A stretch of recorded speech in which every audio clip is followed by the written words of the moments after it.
Bu protein dizileri insanın hücresinin temel yapısıdır. Her dizide pek çok sayıda protein şeyleri vardır, cüzleri diyeyim, parçaları vardır. Dikkat buyurun, tek bir protein, bir cüz protein içinde 40.000 tane atom vardır. 40.000 tane atom.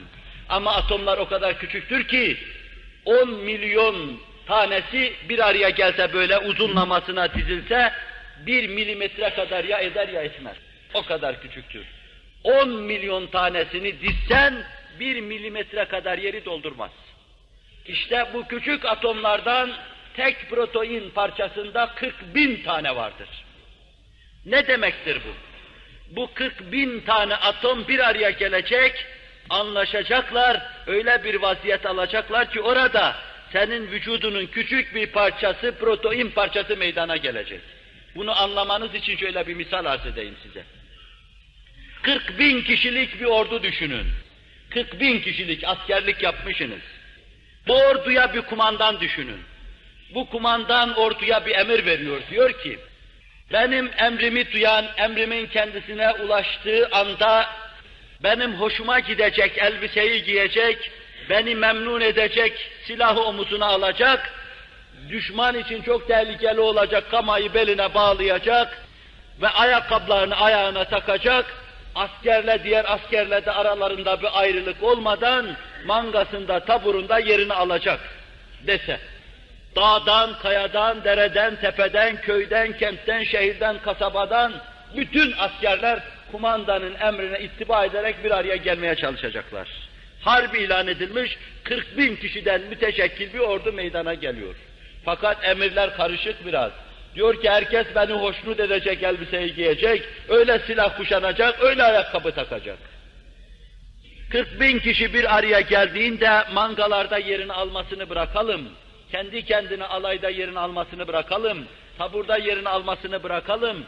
Tümen'de, Tugay'da yerini almasını, Kolordu'da yerini almasını bırakalım. Bir araya geldiklerinde göreceksiniz, kimisinin başında bir yeşil bağlı, kimisinde bir kırmızı allı valalı bir şey var, kimisi beline bir kuşak bağlamış, kimisi acayip ayakkabı giymiş, kimisi evdeki ekmek bıçağını beline sokmuş, kimisi bir kama bağlamış, kimisi mavizerle gelmiş, kimisi bilmem güdümlü neyle gelmiş, karma karışık kozmopolit bir ordu teşekkül edecektir.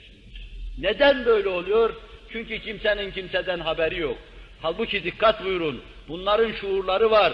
Kumandanın belki hoşuna giden şeyi de anlamış olabilirler. Tayin etmeleri de mümkündür. Bununla beraber teker teker baştan anlaşılamadığı, konuşulamadığı, bir fabrikadan çıkmadığı için bu ayrılık gayrılık olacaktır haliyle.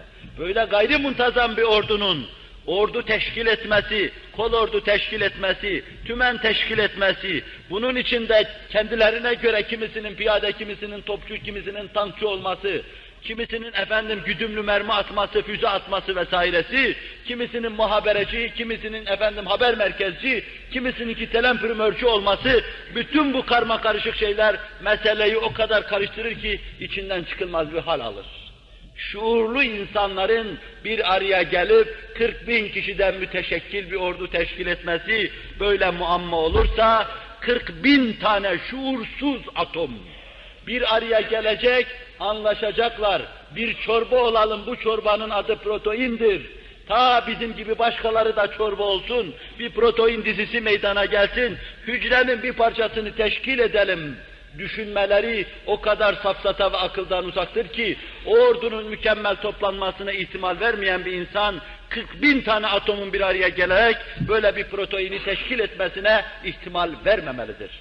İşte bu noktayı nazardan, İsveçli meşhur riyaziyeci yani matematikçi Teşarz diyor ki, bir tek proteinin, dikkat edin, bizim istediğimiz şekilde bu bir tek proteinin dizinin değil, meydana gelmesi, yani şu 40.000 tane atomun bir çorba olması hücrede, bir yemek olması, ihtimal hesaplarına göre 10 üstü 160'a madrup, okunmaz bu rakamla ancak anlatılabilecek bir rakam içinde ifade edilen ihtimallerden bir ihtimal ile olabilir.